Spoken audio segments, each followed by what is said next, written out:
Morning everyone. Today we are going to talk about the demand estimation and forecasting. Starting with its basic definition, business enterprises need to know the demand for its product. Any existing unit must know current demand for its product in order to avoid underproduction or overproduction. That means कि अगर हम कभी भी किसी organisation के बारे में बात करते हैं उसके लिए एक ही पॉइंट बहुत ज़्यादा बेनिफिशियल हो जाता है कि अगर फ्यूचर के डेटा को वो थोड़ा बहुत क्या कर सके, एस्टिमेट कर सकते हैं। इवन फ्यूचर भी कहा जाएगा या हम कह सकते हैं आने वाले टाइम में कुछ टाइम पीरियड हम ले सकते हैं कि जिसको हम कह सकते हैं कि हाँ डिमांड वहाँ की हमें एस्टिमेट मिल जाए तो हम ज़्यादा अच्छे से क्या कर पाएंगे, प्रिपेयर कर पाएंगे। दैट मीन्स कोई लेटेस्ट से कोई शॉप है वो न्यूली ओपन हो रही है मार्केट में, अगर उसे ये पता चल जाए कि ओपनिंग डेज में उसे लगभग कितने की रेवेन्यू आ सकती है, कितने की सेल्स आ सकती है या फिर कितने की डिमांड आ सकती है, तो उसके ब्याह पे वो अपनी प्रिपरेशन कर सकता है, अपने रॉ मटेरियल्स को अरेंज कर सकता है। तो उसके लिए काफ़ी एक बड़ा प्लस पॉइंट होता है। तो that is basic the part of demand estimation. In this process we basically find the current values of demand for various values of prices and other determining variables. तो now these are the following steps in the demand estimation. Common तौर पे हम लोग जो करते हैं demand estimation, उसमें हमें क्या क्या फंक्शन होते हैं। सबसे पहला जो फैक्ट होता है दैट इज कॉल्ड एज, वो आपका बन जाता है आइडेंटिफिकेशन ऑफ इंडिपेंडेंट वेरिएबल्स। अब देखिए ध्यान रखिएगा कि there are two types of variables, the one is independent, the other is independent. Dependent variables वो होते हैं जो किसी और वेरिएबल के ऊपर डिपेंड होकर के चेंज होते हैं, उन्हें हम डिपेंडेंट वेरिएबल्स कहते हैं। और इंडिपेंडेंट वेरिएबल्स वो होते हैं जो खुद ब खुद क्या हो सकते हैं, चेंज हो, वो किसी ऊपर के किसी और अदर फैक्टर के ऊपर डिपेंड नहीं होते। तो these are called as independent variables. तो कभी भी आप किसी चीज़ में एस्टिमेशन फाइंड आउट करोगे, you need to find out the relationship between the variables whether it's dependent और इंडिपेंडेंट। तो आपको पहले ये पता होना चाहिए कि आपके डिपेंडेंट और इंडिपेंडेंट वेरिएबल्स कौन से हैं।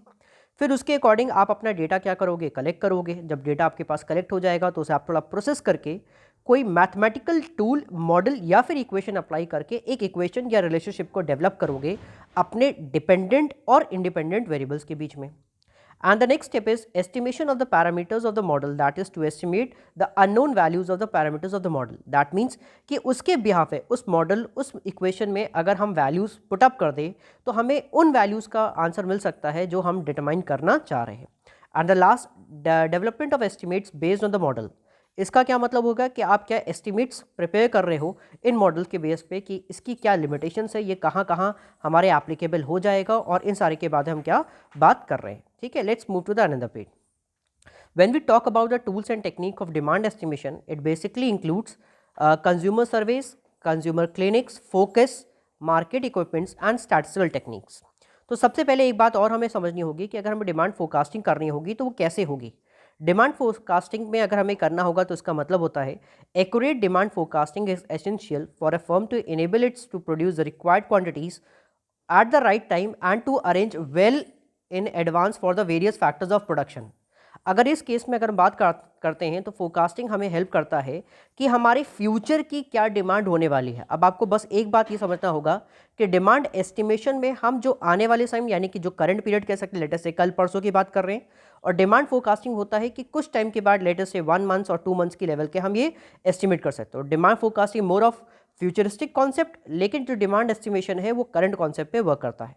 अच्छा, कैसे कैसे लेवल्स हो सकते हैं हमारे डिमांड फोरकास्टिंग पे? They can be of 3 levels, macro level, industry level and the firm level. Macro level को हम कंट्री लेवल भी कहते हैं, यानी कोई प्रॉब्लम, कोई सिचुएशन या कोई ऐसे वेरिएबल्स जो कंट्री लेवल पे प्रिवेल कर रहे हैं उन्हें हम मैक्रो लेवल की डिमांड फोरकास्टिंग चाहिए होगा। कोई एक प्रॉब्लम, कोई रिलेशनशिप को अगर हम स्टडी करना चाह रहे हैं इंडस्ट्री लेवल पे, लेटेस्ट से जितनी भी रबर एंड टायर इंडस्ट्रीज होती है, जितनी आयरन स्टील इंडस्ट्रीज है, वो हो सकता है। और अगर हम फर्म लेवल बात कर रहे हैं दैट मीन्स कि हम किसी एक पर्टिकुलर फर्म की बात कर रहे हैं, एक ऑर्गेनाइजेशन हो सकता है, that can be simple telecommunication sector हो सकता है, या फिर इस टाइप से अगर हम बात करते हैं वो क्या हो जाता है, फर्म लेवल की फोरकास्टिंग हो जाती है। Let's proceed further when we talk about the types of demand forecasting. तो जो हमारी डिमांड फोरकास्टिंग होती है वो दो पार्ट में क्या है, डिस्ट्रीब्यूटेड है। The one is the short term demand forecasting and the other is the long term demand forecasting. When we talk about these factors, basically demand forecasting focuses on making a suitable production analysis to provide overproduction और underproduction analysis. मतलब क्या है कि short term demand forecasting हमें ये help करके देता है क्या हम कहीं किसी सिचुएशन में ओवर प्रोडक्शन ना कर जाए या अंडर प्रोडक्शन ना कर पाए। अंडर प्रोडक्शन हो गए तो हम अपने उन रिसोर्सेज को प्रॉपर्ली यूटिलाइज नहीं कर पाएंगे, we can not extract maximum profit. और अगर ओवर प्रोडक्शन होंगे that will be definitely at the wastage of resources. The second point is that it helps the firm to reduce the cost of purchasing raw material and to control inventory. Obviously अगर मुझे exact quantity almost पता चल गई तो उसके according हम क्या करेंगे, रॉ मटेरियल परचेस करेंगे। ज़्यादा रॉ मटेरियल परचेस करोगे तो आपकी वर्किंग कैपिटल क्या हो जाएगी, वहाँ पे ब्लॉक हो जाएगी। कम हो जाएगी तो फिर वही दिक्कत हो जाएगी। तो कम होने पे आपके साथ ये प्रॉब्लम आ सकती है। We can get the sales target, हम उसे सेल्स टारगेट कर सकते हैं, हम अपना डेटा फोरकास्ट कर सकते हैं, उसी के प्रोपोर्शन में हम अपना एडवर्टीजमेंट वगैरह भी प्लान कर सकते हैं। लॉन्ग टर्म के पर्सपेक्टिव से अगर हम बात करें तो we can definitely acquire the type of machines and equipment. इसका क्या मतलब हो गया, अगर मुझे पता चल रहा है कि फ्यूचर में बहुत ज़्यादा डिमांड आने वाली है, दैट कि मुझे मेरा मैन पावर उसे हम फुलफिल नहीं कर पाएगा, I can definitely go for the purchasing of machinery and equipments. मैं उस मशीन्स और इक्विपमेंट को क्या करूँगा, परचेज कर लूँगा। उसी हिसाब से हम अपना मैन पावर प्लान करेंगे, उसी हिसाब से अपने लॉन्ग टर्म फाइनेंसिंग वगैरह का यूज़ कर सकें। तो that is the basic concept of demand forecasting, जो कि आप दो तरीके से कर सकते हो, for the short term as well as for the long term, with different objectives for the two cases. Let's move further when we talk about the methods of demand forecasting. Demand forecasting में सबसे पहला एक method होता है that is सर्वे, जिसमें आप पहला एक होते हो ओपिनियन सर्वे लेते हो। ओपिनियन सर्वे में हम बेसिकली क्या करते हैं कि जो हमारे सेल्स एग्जीक्यूटिव होते हैं उन्हीं से हम पूछते हैं कि आप अपनी एरिया में जाके चेक करके हमको बताइए क्या डिमांड आ रही है। तो जितना भी सेल्समैन आपको बताता है वो कंपनी को प्रोवाइड करता है, कंपनी उसी के अकॉर्डिंग क्या करती है, गुड्स को मैन्युफैक्चर करती है और फिर उन्हीं सेल्समैन के अकॉर्डिंग हम उनको मार्केट में क्या कर देते हैं, सप्लाई कर देते हैं। The next factor is expert opinion.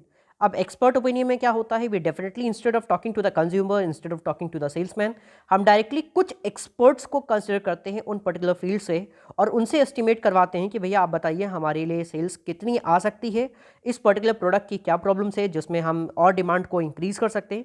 तो इन सब से हम क्या कर सकते हैं, स्टडी कर सकते हैं। And these types of tools are mostly use by all the advance countries like USA and UK. Now the third method is called as a Delphi model. Delphi model is a more of sophisticated model, क्योंकि इसमें हम क्या करते हैं कि हम अपने कई सेगमेंट्स, यानी कि इसमें हम कंज्यूमर को इंक्लूड करते हैं, हम सेल्समैन को इंक्लूड करते हैं, होलसेलर को इंक्लूड करते हैं, इवन एक्सपर्ट्स को भी हम इंक्लूड करते हैं ऑन द सर्वे। उनसे हम क्या करते हैं, उनके आंसर्स लेते हैं, बट ध्यान ये रखते हैं कि none of the person under supervision are contact with each other, ताकि हमारे आंसर्स मैनिपुलेट ना हो जाए। तो कहने का मतलब ये है, लेटेस्ट से अगर मेरे पास 10 लोग हैं तो 10 लोगों को अलग अलग सेगमेंट में मैंने बांट दिया, बिना उनको बताए कि आप सुपरविजन के अंडर में, मैंने उनके रिव्यूज़ को स्टडी किया और उसके बिहाफ पे हम अपनी डिमांड को क्या कर रहे हैं, फर्दर एनालाइज कर रहे हैं। ठीक, next and the fourth method जो हमारा लास्ट मेथड है that is called like consumer interview method. Consumer interview में हम डायरेक्टली अपने कंज्यूमर को क्या करते हैं, इन्वे करते हैं, उनसे पूछते हैं आपके क्या बाइंग प्लान है, क्या हैबिट्स है। We try to study the consumer, उसका बिहेवियर को हम स्टडी करते हैं so that we can estimate the demand for the upcoming period. तो बेसिकली ये it is taken into 3 steps. पहला होता है complete enumeration, all the consumer of the product are interviewed, सबको हम करते हैं, फिर हम सैम्पल सर्वे ले लेते हैं और एंड यूज में the demand for the product for different sectors such as industries, consumer, export, import are found out. यानी कि हम एक डेटा कलेक्ट करते हैं, डेटा कलेक्ट करने उसके बाद सर्वे करते हैं, उसको एनालाइज करते हैं, उसके करने के बाद हम फाइनली फ्यूचर के लिए क्या करते हैं, डिमांड एक्सपेक्ट करते हैं। That's all for the day. Have a good day everyone. Thank you.